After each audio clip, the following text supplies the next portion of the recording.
Si vous êtes séduit par Unai, je pense que tout le monde est séduit, vous votez pour la paire Djelit-Obraniak, l'arbitrage de l'immense président Gervais Martel. Tu peux le dire. Je vais choisir... Il y a du boulard autour de la table ce soir. Bon, entre le meilleur joueur du monde, le meilleur président du monde. Attention, ça va partir. Allez-y, président. Je vais choisir Nabil et Ludo. Pourquoi? Parce qu'on est bien d'accord que Bono, c'est un très grand gardien, mais les 4 gardiens qui sont en demi-finale, vous croyez que c'est des peintres? C'est 4 grands gardiens qu'on a en demi-finale. Et derrière, on a ce gamin, je ne sais pas quel âge il a, 22 ans 22 ans. 21, 22 ans, bah, qui crève l'écran, quoi, et qui peut être extrêmement dangereux pour l'équipe de France. Avoir un grand gardien, oui, mais ça ne suffira pas pour gagner le match. Il faudra aussi avoir du jeu. Mais je reviendrai tout à l'heure, peut-être vous me laisserez encore quelques secondes.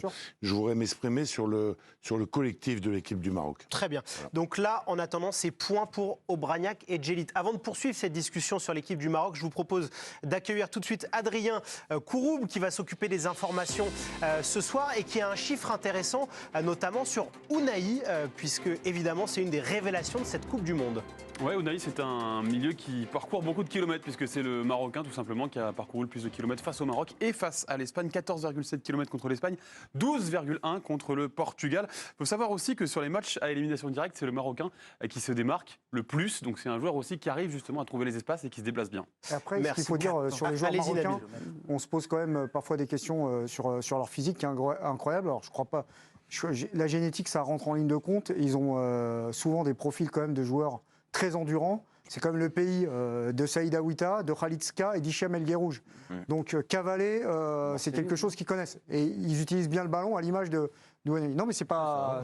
Non mais je rappelle quand même, parce qu'on se dit physiquement, ils n'arrêtent pas de courir et tout. Mais il y a beaucoup de demi-fondeurs, par exemple, de très haut niveau, qui souvent sont d'origine marocaine ou de cette région du monde. On a parlé d'Unai, je vous propose d'écouter Jules Koundé, qui connaît bien Bono, le gardien du Maroc, parce qu'ils ont joué ensemble à Séville. Il l'a vu en concert? Comment? Non. Bounou, et sur son maillot, c'est écrit Bono, puisque c'est comme ça qu'on le surnomme en Espagne. Jules Koundé en parle, il était présent aujourd'hui en conférence de presse, on l'écoute. Pas du tout surpris, puisque j'ai évolué avec lui et que j'ai déjà pu avoir l'occasion de le voir évoluer à un très très haut niveau, que ce soit en championnat ou en Ligue des Champions. C'est un gardien qui est très complet, qui est très fort sur sa ligne, qui a un bon jeu au pied et qui mentalement aussi est très fort sur les pénaltys. Donc je suis super content pour lui, c'est quelqu'un avec qui je m'entends très bien. On a même eu l'occasion d'échanger pendant cette Coupe du Monde, donc je suis très content pour lui. De très beaux mots de la part de Jules Koundé, le joueur du FC Barcelone. Ludo, on vous a entendu sur Unai. C'est vrai que Bono, c'est un gardien qui est bien connu des connaisseurs de foot, mais pour le très grand public, c'est peut-être une révélation. Est-ce que c'est un gardien qui est sous-coté? On emploie beaucoup ce terme dans le football, où vous trouvez qu'il est reconnu à sa juste valeur? Quand vous êtes le gardien du FC Séville, vous ne pouvez pas être sous-coté. Oui. Non, je pose la question. Pour moi, ce n'est pas un étranger. Lorsqu'on suit un peu les championnats européens, c'est un garçon dont on entend le nom régulièrement. Il fait des très bonnes prestations. Bah, alors là, c'est son année. Il y a toujours des gardiens qui sortent du lot dans une Coupe du Monde. Bon, bah, c'est lui, cette année. Il a tout pour lui. Il arrête 3 pénaltys. Il élimine une équipe à lui tout seul, l'équipe d'Espagne à lui tout seul. Il est déterminant. Il a de la réussite. Ouais, mais ce n'est pas vraiment une surprise. Ouais. C'est un garçon qui avait déjà de la qualité. Il avait un potentiel. Il demandait à avoir un niveau supérieur. Bon, bah voilà, on voit. Et c'est un gardien qu'il faudra suivre. La révélation, pour moi, des gardiens, c'est pas lui. Parce que là, cette année, il est dans... Non, mais rappelons quand même que quand vous dites sous-côté, enfin, pas sous-côté, mais il était quand même... Ouais, mais c'est une bonne question. Parce que bon, c'est vrai qu'on pense à Oblak, à Loris, quand on pense aux 10 meilleurs gardiens du monde, il est rarement cité. Ben oui, mais sauf que là, il avait été dans les 10 du prix Lev Yachine. Il avait été nommé avec Edouard Mendy, c'était les deux gardiens africains qui étaient dans cette liste-là. Il a été prix Zamora en Espagne. Celui du meilleur gardien de la saison l'année dernière, il y a le Pichichi et le Zamora. Donc Pichichi, c'est le meilleur buteur. Et Zamora, c'est celui qui, au ratio, encaisse le moins de buts, nombre de matchs joués. Donc en Espagne, il est clairement identifié. En Europe, il est clairement identifié. Je crois qu'il avait gagné, ou il était arrivé en finale, la Ligue Europa. Là, il la gagne face à l'Inter de Conte. Et il est décisif également. Oui. Non, la révélation chez les gardiens, c'est le Croate Livakovic. Qui est sur les tablettes du Bayern, d'ailleurs. Voilà. Mais Bono, pour moi, c'est déjà Pas top 5, mais entre 5 et 10 au niveau européen. On est bien d'accord, mais un gardien, ça peut retarder l'échéance, ça peut faire gagner au pénalty. Mais après, quand même, bon, et je reviens un peu sur tout ce que vous avez dit, mais après, moi, quand même, si tu me laisses 10 secondes...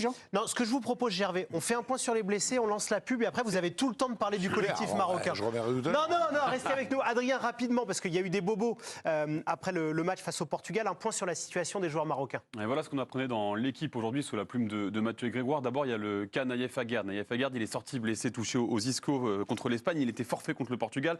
Un forfait contre la France, c'est plus que probable. Son partenaire en défense centrale, c'est Romain Saïs. Il est sorti sur civière, touché à la cuisse.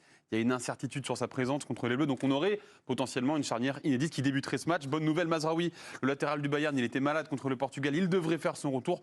Quant aux autres joueurs sur lesquels il y a une petite incertitude, Hakimi, Amrabat, Ziyech, eux, ils devraient tenir leur place. Ils ne suscitent pas d'inquiétude particulière. Merci beaucoup, Adrien. On se retrouve dans quelques minutes pour la suite de l'équipe du soir. Et je vous rappelle que ce soir, soirée exceptionnelle. L'équipe enquête entre la première partie et la deuxième partie. Vous allez vivre une grande soirée sur la chaîne L'équipe, toujours en compagnie du président Gervais Martel, de Ludovic Aubragnac, de Guillaume Dufy, de Nabil Djellit, de Pierre Maturana, d'Adrien Courouble pour les informations. On va parler dans quelques instants de Jules Koundé, mais le président y tenait. Un mot sur le collectif marocain. Plusieurs. Un mot, juste, je voulais dire, on a parlé des joueurs, on aurait pu parler de Bouffal, Amrabat, il y a énormément de bons joueurs. Oui. Mais moi, ce qui me sidère quand même, et c'est ce que j'aime dans cette Coupe du Monde, c'est le collectif.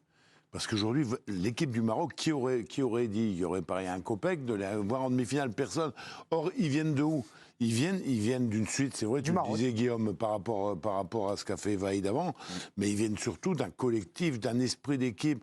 Les mecs, ils se défoncent. Et moi, j'adore ça, parce que c'est une grosse surprise. Ouais. Et je crois qu'il faut féliciter ça, et ça prouve que tout est possible. Ouais. Tout est possible dans le jeu du football, qui est le plus beau jeu au monde. Voilà. Le collectif, l'état d'esprit, là, ils sont rentrés dans l'histoire du football mondial et africain. Ouais. La première sélection africaine à atteindre ce niveau des demi-finales. Je pense qu'ils vont être habités, animés par un esprit incroyable. Il suffit de lire les papiers du Aubois, qui était au Maroc, à Casablanca, juste après tout un pays, un peuple, même un continent les soutiennent. C'est incroyable. Même s'ils sont privés de nombreux joueurs, ils vont être très très difficiles à bouger. Ouais, ils sont animés, ils ont une mission. Messieurs, et ils sont prêts à aller au bout. Ne vous inquiétez pas, on en reparlera beaucoup plus en longueur de cette équipe du Maroc. Ça fera l'ouverture de la deuxième partie de l'équipe du soir. On va maintenant parler de